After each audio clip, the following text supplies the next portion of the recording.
¿Qué tal, compañeros? Bienvenidos de nuevo a esta asignatura de microprocesadores y microcontroladores. En la sesión de hoy aprenderán a controlar actuadores eléctricos del tipo rotativos, es decir, motores eléctricos. Para tal tarea obviamente utilizarán su microcontrolador PIC16F887, el cual ha sido, desde el inicio del curso, nuestro caballito de batalla. Para alcanzar el objetivo de la sesión de hoy, aprenderán a controlar no solamente la velocidad de giro de un motor, sino también su cambio de sentido de giro. Obviamente, para tal tarea vamos a utilizar un motor de corriente directa, dado que es el más sencillo de utilizar y no va a requerir de tanto hardware. Como ya sabemos, la manera más sencilla de controlar un motor de corriente directa es manipulando su señal de voltaje con la cual alimentamos al mismo. Esto implica que estamos utilizando una suerte de control proporcional en donde el tratamiento de la señal de control es del tipo analógico. Pero aquí hay un problema. La mayoría de los microcontroladores, incluyendo el que estamos usando en este curso, no cuenta con salidas analógicas. Sí, tenemos su convertidor analógico digital, pero esto convierte entradas analógicas a señales digitales. No contamos con convertidor digital analógico, que convertiría señales digitales en salidas analógicas. Solo contamos con salidas digitales.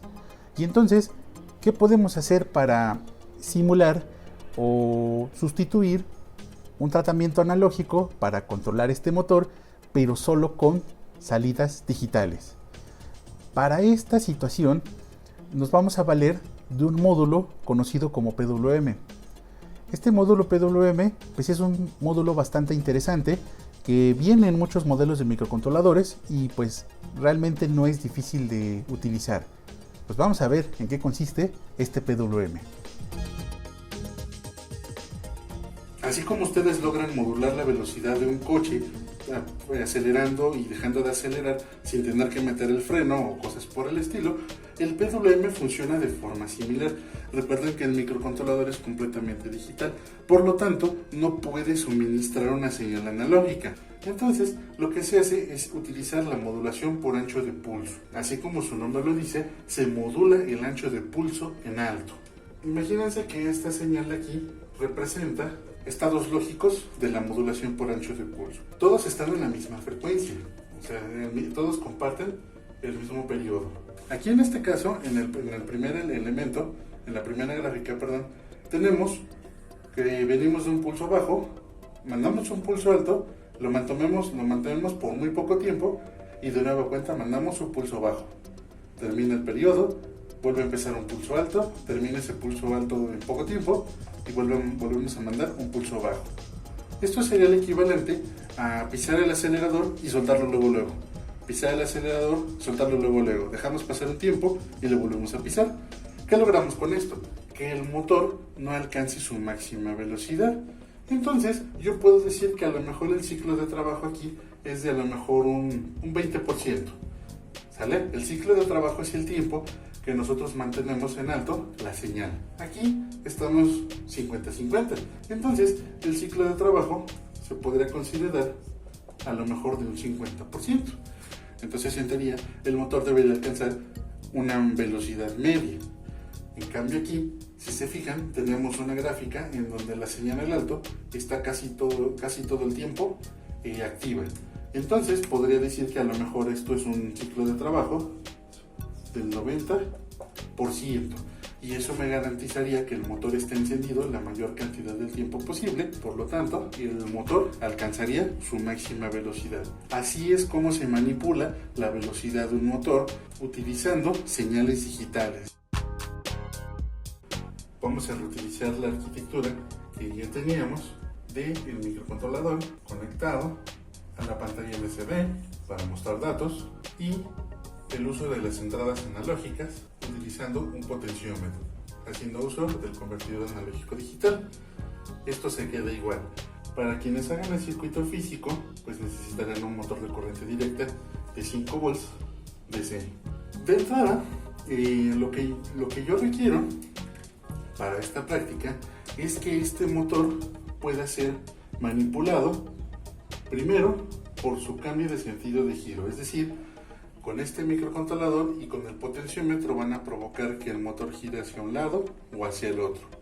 Pero además también requiero que manipulen la velocidad. ¿Y cómo van a lograr eso? Bueno, van a hacer uso de una técnica modulación por ancho de pulso para los cuates PWM. De entrada, ustedes no pueden conectar directamente el microcontrolador al motor.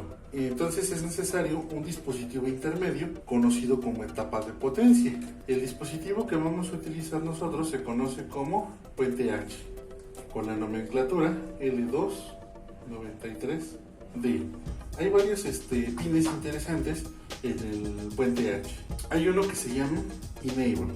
Este Enable lo que hace es habilitar las salidas de potencia, es decir, la potencia ya que va a permitir manipular el motor directamente con una señal mucho más potente que la que puede suministrar el microcontrolador. La patita Enable es la que ustedes van a conectar a la salida CCP, a CCP1 o CCP2, ahí sí es cosa de ustedes. El Enable lo que va a permitir es habilitar la potencia de que va de aquí hacia acá. Y aquí tenemos dos patitas de salida y dos entradas. Estas dos entradas son señales que van a provenir del microcontrolador tal cual. Son señales de control. Son dos pines digitales que ustedes van a ir encendiendo y apagando dependiendo del sentido de giro. Recuerden que un motor de corriente directa tiene la facultad de girar hacia un lado o hacia el otro si se invierte la polaridad.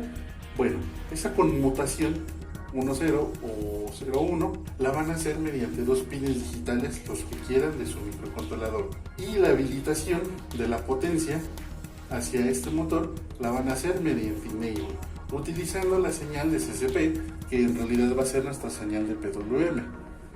Tenemos dos VCCs, un VCC y un VCC2. Normalmente el VCC del L293D, el normal, es una alimentación de 5 volts, que puede ser prácticamente la misma que la del microcontrolador. VCC2 es la señal de alta potencia. Este driver generalmente puede suministrar una potencia de hasta 36 volts, con hasta creo 600 miliamperes, no me acuerdo, depende del modelo y el fabricante, es la corriente suministrada.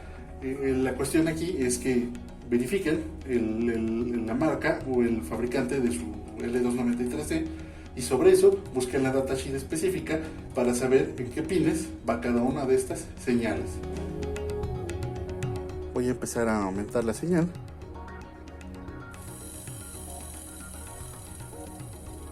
Vean cómo si voy disminuyendo el PWM, el motor gira bastante despacio. Pero conforme voy aumentando el PWM, vean cómo aumenta también el ciclo de trabajo en la pantalla del osciloscopio y en la pantalla LCD. El motor aumenta su velocidad.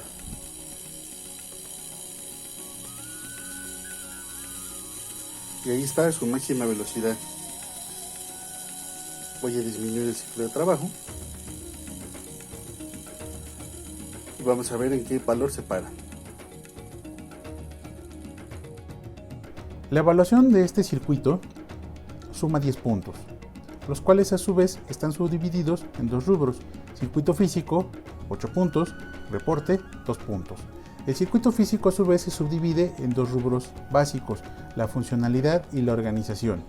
Esta funcionalidad puede sumar un máximo de 6 puntos y va a ser directamente proporcional a la funcionalidad y estabilidad del circuito, de tal forma de que si no funcionan todos los elementos del mismo o son inestables, llámese sobrecalentamiento, ruido eléctrico o alguna situación no deseada en el prototipo, bueno, pues eso va disminuyendo ese puntaje. La organización tiene que ver más que nada con cuestiones estéticas de la entrega del circuito, refiriéndome en el sentido de la distribución de los componentes y una denotación clara y concisa de los elementos que intervienen en él, también como el cableado y situaciones estéticas inherentes al prototipo. Con respecto al reporte, que suma 2 puntos, bueno, pues primero se debe cumplir con los puntos solicitados en la documentación: descripción del funcionamiento, diagrama de bloques, diagrama eléctrico, código fuente, fotografía del circuito y conclusiones. Elementos que pueden atenuar esta calificación de 2 puntos máximos del reporte, bueno, pues puede ser que el documento no sea coherente en su documentación, que no detalle correctamente los elementos del circuito y su funcionamiento, y que además cuente con errores de ortografía.